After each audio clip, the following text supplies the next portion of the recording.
Bismillahirrahmanirrahim. Em hatin dersa pêncan çi me gotin nivîsên tîpan yani ya herfan di serî nav û dawiyê da dawiya bêjiyan da keliman da çawa tenê xwendin li vê dera dinivîsîne herf di serî da wiha di ortê da navê da wiha di dawî da jî wiha tê xwendin em ê bi hevdû re bixwînin înşallah.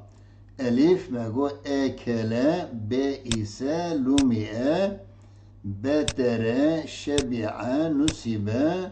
t tereke heti'e subite, s sekabe khasime khabse, pertek vati bukhunun sekabe khasime khabse,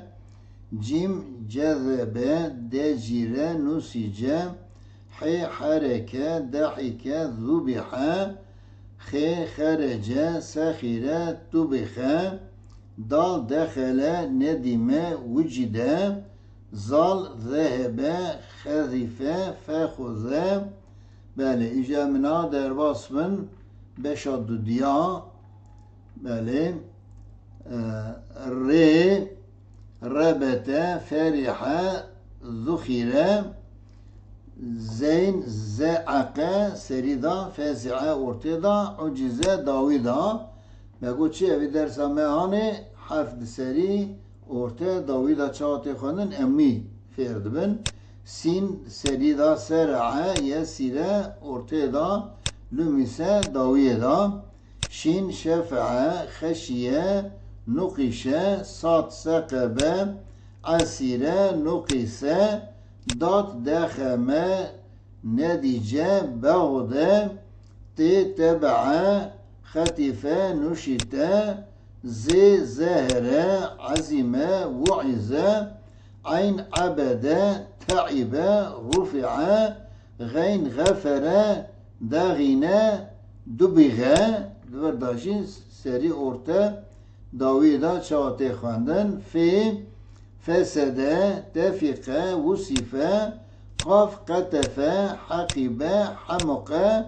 kaf, kesebe, akere, mülike, lam, la'ane, galite, cu'ile, mim, mena'a, semi'a, ulime, nun, neşere, şenibe, ta'une, he, hedeme, sehire, sufihe, vav, vecebe, قوية وهو يدك